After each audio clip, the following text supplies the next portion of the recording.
Blessings, everyone. The sun is setting. It's still really gorgeous out here, and I figure I'd take advantage of this time to close out a contract really quickly. This is a recap of a segment that I did some time ago on the radio about Monsanto and why we needed to be concerned or even just informed about who they were and what they were doing. Monsanto has been around in American history for quite some time. I would say the first time that we saw like a really adverse effect from them would be during the Vietnam War, where they and Dow were the primary manufacturers of Agent Orange, the orange herbicide that was used to supposedly to dust crops that the enemy troops were eating, and also to get rid of any top layer vegetation that they may have been hiding under. So that was the justification for the use of Agent Orange. But the thing about it was that it was extremely toxic. Like when I say highly toxic, so that airplane pilots were affected by it. Package people who were packaging it up in the manufacturing plants, doctors that came into contact with people that came into contact with the toxic substance were also adversely affected. Cancer, nervous system, organ failure, skin like the skin was melting off. If anybody remembers, they had pictures on Life and on the news of babies and people running through the street, with their skin just like boiling, bubbling up behind this orange toxin. So that was really like the first time that we saw them in a grand scale, Monsanto. Then after that, I would say in '79, when they outlawed PCBs, the polychlorinated biphenyl. PCB was another toxin that they created that was really pliable. By that I mean that its form could take anywhere from a liquid to a almost a hard solid substance. Not like metal hard, but like waxy hard plastic substance like. And so it also had a really high flammable rate, like it was almost inflammable, and it had a really extremely high boiling rate. And so they started using this product in everything.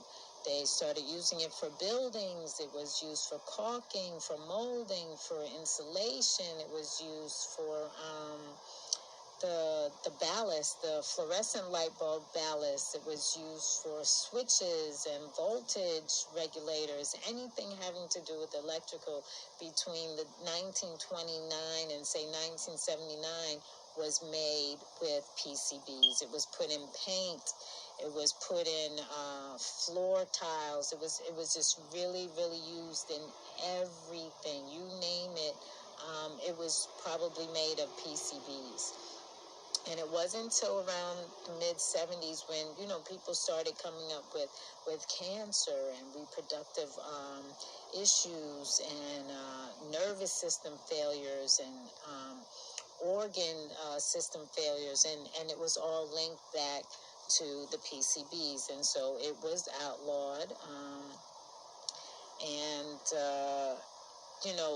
People are still wondering because of its indestructible nature, are we really able to dispose of it? Anywhere that they tried to dispose of it, any container it was placed in, it would erode and leach into the soil and leach into the water sources and contaminate people that way.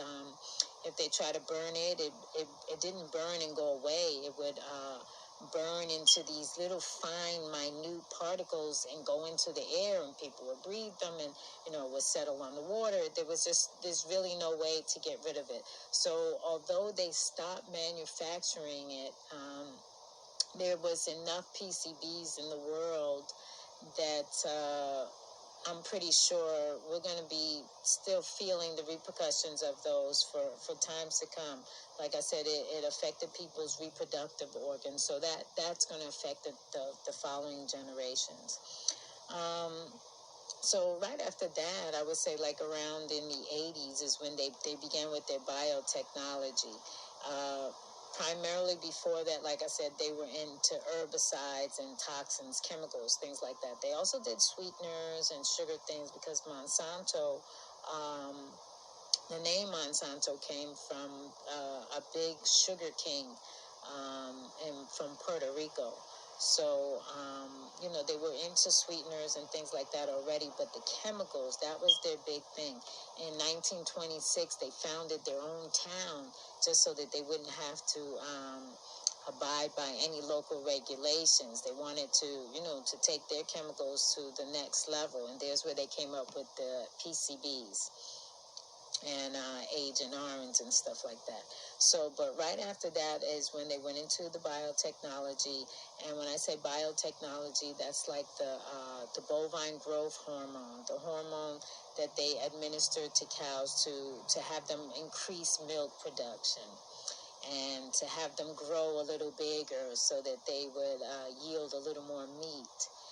And while all of this technology seemed good on the surface, because they promised more yield, more food for more people, because, we have a lot of people in the world, but they really hadn't had enough time to test out any effects of these genetically modified things. And so what happens is we have these young girls who are developing way too fast. Because they're getting the growth hormone incidentally by ingesting milk or ingesting food that has been produced from it. We get it, and then it goes into our bodies and it mixes with our cells, so it's affecting us on a DNA level. It's also affecting people in an adverse way on an organ level, as far as like the toxins with the herbicides, because Monsanto is also responsible for Roundup. And if anybody knows anything about Roundup, Roundup is the most toxic herbicide out there. And so anybody that uses Roundup, then you almost have to have seeds that can withstand the strength of the Roundup, so that it led them to having to come up with technology that can withstand, like I said, their chemicals. So there's where they came up with their super seed technology. And while they promise high yields, they don't always work in every area. And so what they've done is they've almost put so many farms and farmers in a hostage situation with their technology. Because what they've done is they've gone to places like India and parts in South America and Mexico, and they've promised these, high yields with these seeds, and they get these farmers and big farms to sign these contracts with them to only use their seeds and to follow their instructions exactly. And if they do it right, it's going to have high yield. And they go with their seeds, and the first thing they do is make them split up the crops. And the big thing about farming and agriculture and nature and life is that everything works together. So even down to agriculture, the farmers know that if you plant certain crops together, one is going to help kick off the fertilization, while the other one will kick off an herbicide effect, so that they guard and work together. But what happens when you split up these crops is that you introduce crop failure. And so with the crop failure, the farmer's like, oh God, what are we going to do? What are we going to do? And then, they like, we've got some seeds for you. And, with our technology, you won't have to worry about any crop failure, because, these seeds, these BTCs, have everything they need right within them. And all you have to do is plant them. But what they forgot to tell them is that they need this certain fertilizer that almost activates the seeds. And so, the farmers, again, they have this crop failure, and, now they're going back to them because they have to get the seeds from them. Now they've gotten rid of all their other seeds because they want to use Monsanto seeds. So they've stopped using natural seeds, and now they're committed to these contracts to use these patented seeds that Monsanto has come up with. These farms now have to keep going back to them, and then they say, well, look, we have this now. You can use this, and this will help. And, these farmers don't have the money like that. It's not like that over in India. It's not like that in Mexico. It's not like that anywhere in the world, really, only in the Monsanto presentation, probably. So they have thousands of farmers in India committing suicide because they're unable to produce any products to sell. They can't take care of their families. They're locked into these contracts, and it's just really crazy and strange. And in addition to that, they also have what is called the Terminator technology. Now, with Terminator technology, these seeds will grow. You'll get a crop, but any seeds that it yields are sterile. So what that means is that each and every year you have to go back to Monsanto to get your seeds. What has kept mankind alive and what has taken us from being nomads roaming around, from place to place looking for food, are seeds. When man found out that they can harvest and keep these seeds and save them and plant them time after time, that's what allowed us to settle down, and towns grew up, and cities and everything. So basically when you control the seeds, you basically control the people. Life you control life. It's life in a seed.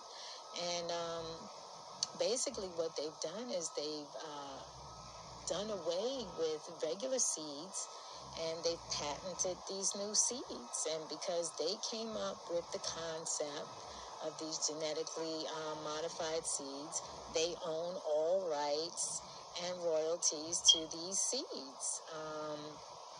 And unfortunately, the seeds are toxic. Like I said, the Terminator technology, those are sterile seeds. What can anyone do with that? Nothing. If you're a farmer and you've sold away, signed away all your rights to use anything else, you're stuck with Monsanto technology. And if you can't afford it, then you just asked out, I guess. But in addition to the seeds being highly toxic on the environment, they're highly toxic in people as well. When I say they're highly toxic on the environment, the plants that are growing with this BT protein and the ones that are growing with the Terminator technology are killing the bugs, the bees. I know that plenty of people have heard, the big controversy about the bees, and they're like, what is the big deal? The big deal is that we need the bees to transport seeds. The bees are responsible for pollination. If the trees and the plants and the vegetation don't pollinate and produce their own seeds, then we're really going to be in a quandary. I don't really know what's going to happen if nature is not allowed to reproduce on its own. And so if it's intoxicating the bees and the animals and there's a life cycle, it's intoxicating us as well. And these toxins are there, and they're for real. Also, the corn that they're growing, there's independent studies that are going on that are saying that the corn is highly toxic. Yes, it's genetically modified, and it might be yielding this sweet, seeming almost unreal corn, but that is the thing, that it is unreal and it's not biocompatible. And we're eating it, we're ingesting it, and our bodies are really not able to digest them properly. And we're also having organ failures. Monsanto is also responsible for all the sugar products, soda, things like that, saccharin, NutraSweet, anything like that, the fake sugars that are also killing people. Soda is one of the most toxic substances that we can drink, and yet people drink it by the gallons daily. And we need to, to really be vigilant about who Monsanto is. The latest big coup that they've had, in addition to their legal coups, because the thing about with the patenting of these seeds, like seedless grapes, that's a Monsanto invention, because nature did not produce seedless grapes. So, while we eat them and it's convenient because we don't have to spit out seeds, we are removing a very vital chain in the life cycle. The seeds are the life cycle itself. Without the seeds, we have really nothing. The last thing that they were doing with the patented laws is that they are suing farmers who happen to use their technology incidentally. And what I mean by incidentally is, pollen seeds fly up. Birds pick them up sometimes and carry them from one farm to another farm. But the thing about their technology is that because it's patented and because it's so unique, if a bird, say, picks up a Monsanto seed and puts it in your farm, whether you want it there or not, if anything grows from that seed, you're liable to Monsanto. They can sue you, they can charge you, they can do whatever they want, because those are their seeds. Now, anyone that knows anything about nature, we can't control the wind, we can't control animals, we can't control how seeds travel. So that, they're basically trying to take and are almost succeeding control of the world's food production. They control just about all of the processed foods that are being produced. That's Monsanto. They control all of the herbicides that are used, the seed production right now, where they're grown, who's growing them, the genetically modified foods. What they want to do is be able to label their food as organic, because now that some people are aware that their food is toxic, they're saying, eat organic, and meaning that it's natural, it's from the earth, it's not genetically modified in any way. But they're saying that their food is basically organic too, because it's grown, but it's not organic. It's definitely genetically modified. And if they win these laws, these rulings to be able to label their food as organic, then we don't stand a chance. We have no choice but to eat toxic food that we may not want. I think that, one thing America's supposed to be big on is freedom and rights to choose. And if they get their way in court and get the right to mislabel the food, then we no longer have a right to eat high quality real food anymore. We have no more rights. And once they get that, then they can just, like I said, they'll be in control of all the food. And that's what's been going on. They've been doing it with the farms. They are now trying to do it with our labels. And we have to be a part of the struggle against them. We have to know what's going on and be abreast of what these corporations are doing.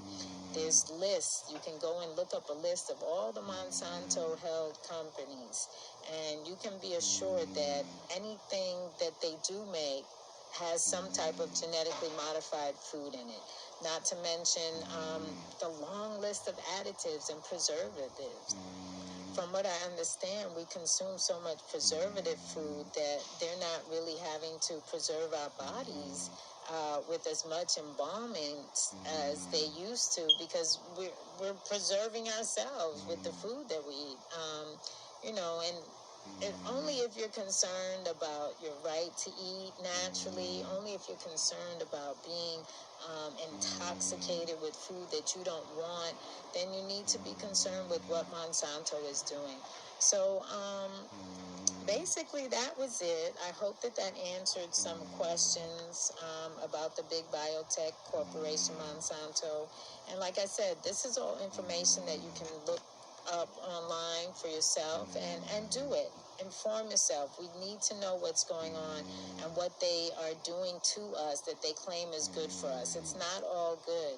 And they're not going to tell you everything. Some things we have to find out for ourselves. So if nothing else, I hope that this started your curiosity on to Monsanto. And it's not just Monsanto, it's Dow, it's Bayer, it's Syngenta, it's BASF, it's DuPont.